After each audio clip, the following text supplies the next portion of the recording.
Baik, selamat pagi. Assalamualaikum warahmatullahi wabarakatuh.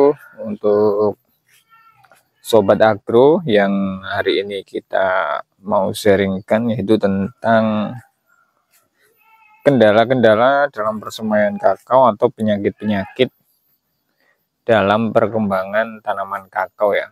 Jadi yang kita sudah semai kurang lebih usianya 1,5 bulan ini, ada banyak kendala terutama saat waktu masih proses semai ya.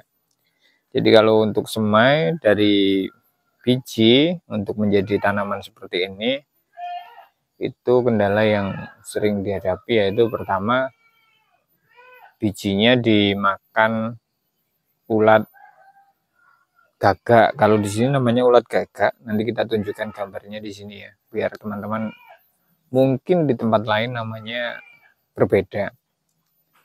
Kemudian yang kedua itu siput atau bekicot ya. Itu juga dia suka makan biji dari kakao yang kita semai. Nanti kita coba cari juga. Jadi nanti kita tampilkan gambarnya. Nah, itu yang untuk kendala di waktu masih biji ya. Jadi waktu masih biji itu kendalanya di dua item tadi, siput, kemudian bekicot atau siput yang kecil itu, kemudian ulat gagak, sama semut juga ada semut. Jadi memang harus dicek setiap hari ketika sedang persemaian di ukuran biji. Nah, setelah dari ukuran biji, ukuran kecambah itu sudah mulai keluar daun seperti ini. Ketika masih kecil, nah itu juga harus diperhatikan karena ada sering dimakan ulat. Nah, itu yang perlu kita perhatikan. Kemudian setelah 2 bulan, setelah 2 bulanan, nah ini ya kendala-kendala seperti ini yang kita alami. Jadi daunnya dimakan ulat, dimakan belalang. Ini yang menjadi problem dalam persemaian. Jadi bagaimana? Jadi untuk usia 2 bulan teman-teman bisa memberikan penyemprotan insektisida dengan dosis yang kecil, karena memang daunnya masih, nah kayak gini daunnya yang sudah tua seperti ini aman ya. Jadi kondisi yang daun tua-tua seperti ini kita kasih insektisida dia aman. Nah, kalau banyak daun muda yang masih kecil seperti ini, nah ini juga kita harus dosisnya kecil-kecil saja. Ini udah siap di lahan, ini udah siap grounding bahasa kasarannya ya, sudah bisa dimasukkan ke liang lubang tanam. Jadi kondisinya udah bagus. Ini udah termasuk gemuk, batangnya juga udah ganteng. Cuma memang kita upload terus videonya biar teman-teman. Nah, ini udah mulai lepas ya, di 2 bulan sudah mulai lepas untuk bijinya yang kemarin sudah kita semai. Nah, ini udah lepas sendiri ya, jadi nggak usah dipaksa dilepas gitu, bukan. Jadi nanti lepas sendiri, buang.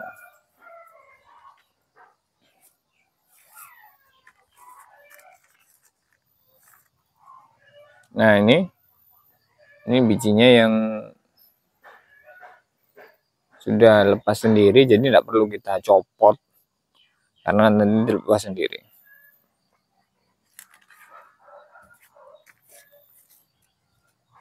Nah, ini kemarin yang 2, jadi saran saya nanti dipisah, cuma ini kita biarkan dulu aja. Jadi ada yang satu-satu, ada yang 2.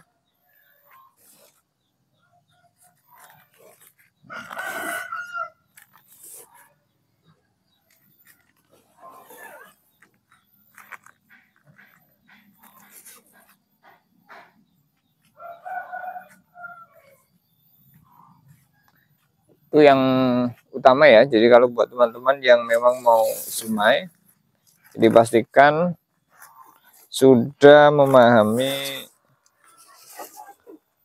kendala-kendala yang dihadapi dalam persemaian kakao ya. Jadi nanti teman-teman sudah ahli, sudah dapat infonya yang bagus, nah, tinggal diaplikasikan di kebunnya masing-masing.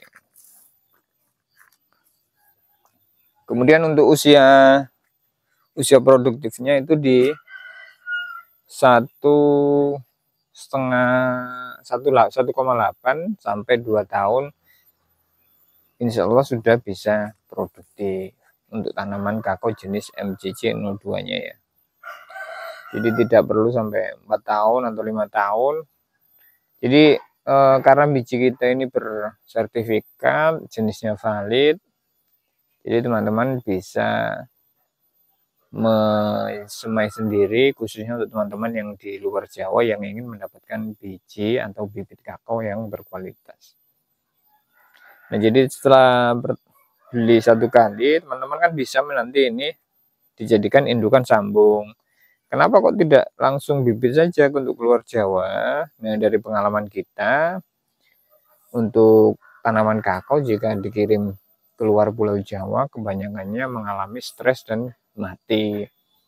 Sehingga untuk saat ini kita lebih fokuskan untuk mengedukasi cara persemaiannya, sehingga nanti teman-teman baik di luar pulau bisa memiliki biji yang berkualitas dan nanti ini menjadi indukan.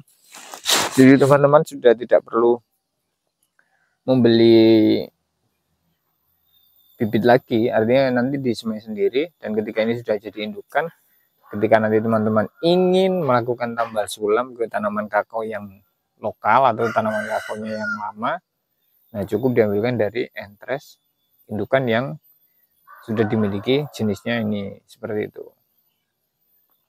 Oke, itu dulu sharing kita hari ini, semoga bermanfaat. Ingat untuk selalu bertanam karena memang punya maksud dan tujuan yang jelas, dan tidak ikut-ikutan karena tren atau apa, agar tidak menyesal di kemudian hari atau kecewa di kemudian hari.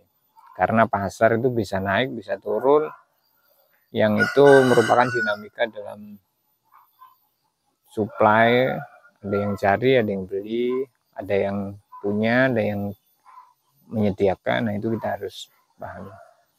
Oke, itu dulu ya Sobat Agro, terima kasih. Sampai jumpa di video selanjutnya. Sampai jumpa.